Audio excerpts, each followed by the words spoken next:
Tópicos especiais para o professor. Parte 1. A carreira internacional do professor. Olá! O primeiro tema do capítulo 9, Tópicos especiais para o professor, é a carreira internacional do docente.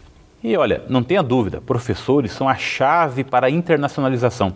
Sem a participação plena dos docentes, ativa e entusiasmada dos acadêmicos, os esforços de internacionalização estão fadados ao fracasso.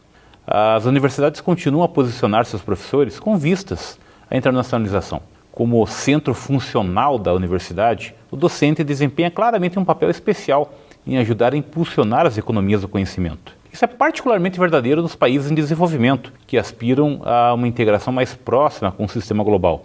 Entretanto, para muitos países, a internacionalização é uma faca de dois gumes. Sem ela, é difícil uma universidade ser considerada de nível mundial. Mas, por outro lado, o fenômeno resulta numa aceleração da fuga de cérebros para os poucos países que têm universidades de nível mundial. Para alcançar o melhor resultado que a globalização pode oferecer, o professorado de todos os países teria que se tornar mais ativo nos esforços de internacionalização. Isso é fato.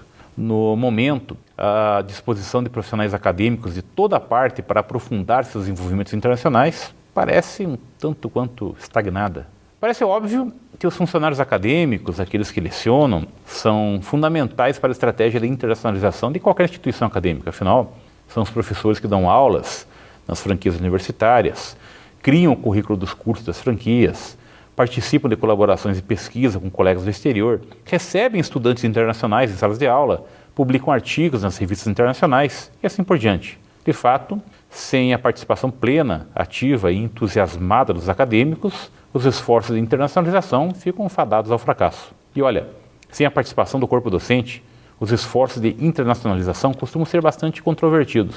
Exemplos incluem as universidades nos Estados Unidos de Yale e Duke, onde grandes iniciativas internacionais planejadas pelo presidente, equivalente ali à nossa figura do reitor da universidade, logo se tornaram alvo de contestação nos campos.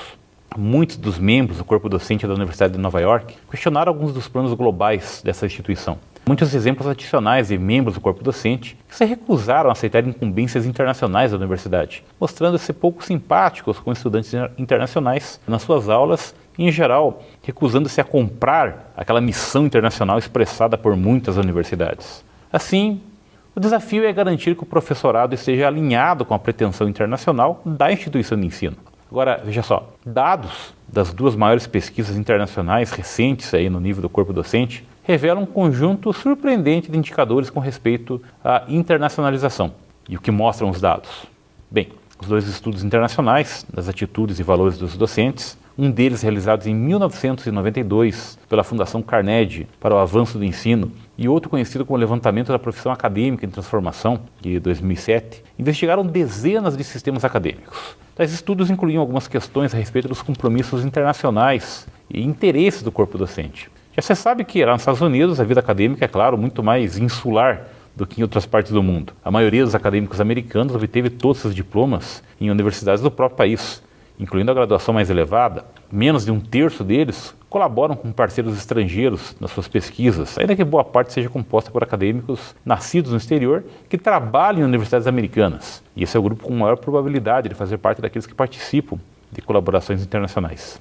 E apenas 28% dos acadêmicos americanos têm publicações em revistas de fora dos Estados Unidos. E pouco mais de 10% publicaram artigos em idiomas diferentes do inglês. Mas ainda assim, diferentemente das universidades do Japão ou da Coreia do Sul, as universidades americanas se mostraram mais abertas aos professores nascidos e treinados no exterior. Na verdade, na maioria dos países, quase todos os acadêmicos são cidadãos locais e o percentual de estrangeiros se encontra abaixo dos 10%. Nos Estados Unidos eles são 9%. Essa proporção é um pouco mais alta em países como a Grã-Bretanha, que chega a 19%, no Canadá 12%, na Austrália também 12%. As únicas outras exceções são pequenos países europeus, como Holanda e Noruega, onde o fluxo pelas fronteiras reflete a nova realidade da União Europeia. O sistema de Hong Kong é único e extraordinário, é um mundo à parte, com 43% dos acadêmicos sendo estrangeiros, algo que, sem dúvida, contribui para que essa seja a cidade com maior concentração mundial de universidades presentes nas classificações globais. Outro fator que impulsiona a internacionalização é a localização dos estudos de doutoramento. Em 8 países pesquisados em 2007, mais de 10% dos acadêmicos tinham obtido seus doutorados num país diferente daquele onde estão empregados. Havia poucos países nessa categoria na pesquisa de 92. Entre as exceções, incluem-se Japão e Estados Unidos, onde a maioria dos acadêmicos obtém os doutorados nas suas respectivas universidades locais. Então, não surpreende que acadêmicos de quase todas as partes afirmem enfatizar aspectos internacionais nas atividades de ensino e pesquisa.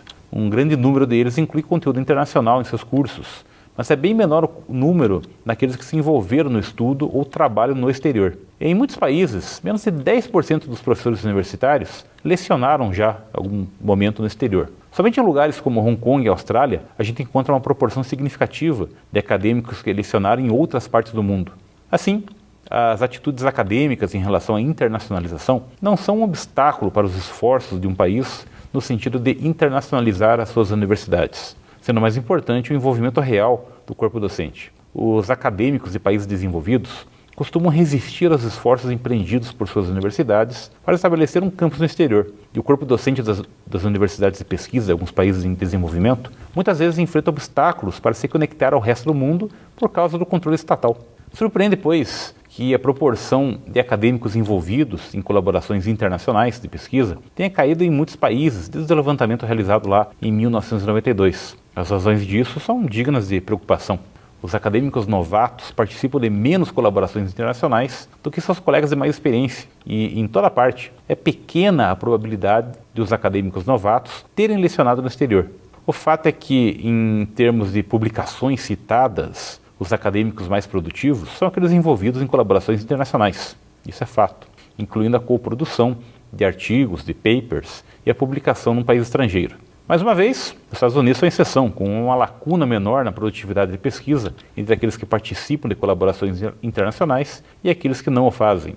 A pesquisa internacional revela aquele que é talvez um dos maiores obstáculos para a internacionalização dos professores: o impulso econômico do sistema universitário. Diferentemente dos sistemas impulsionados pelo Estado ou pelos professores, as economias de mercado têm uma alta proporção de acadêmicos que enxergam suas universidades como um ônus burocrático. Além disso, os acadêmicos das economias de mercado tendem a considerar que suas universidades estão na mão de administradores pouco competentes. Naturalmente, isso faz com que os professores deixem de buscar um nível maior de envolvimento institucional. O resultado significa que eles se mostram menos inclinados a apoiar a visão da liderança das suas universidades para a melhor forma de internacionalização, incluindo a questão dos campi no exterior. Do lado positivo, o número daqueles que publicam numa revista estrangeira aumentou desde 1992 em todos os países pesquisados, com exceção de Austrália, Japão e Estados Unidos. O aumento entre aqueles que publicam artigos em língua estrangeira, majoritariamente o inglês, obviamente, foi maior em países como México e Brasil. E é digno de nota. A relevância dessa pesquisa está no fato de a profissão acadêmica se mostrar menos inclinada para laços internacionais do que seria de se supor, com implicações inevitáveis para a internacionalização. É isso. A você, bons estudos.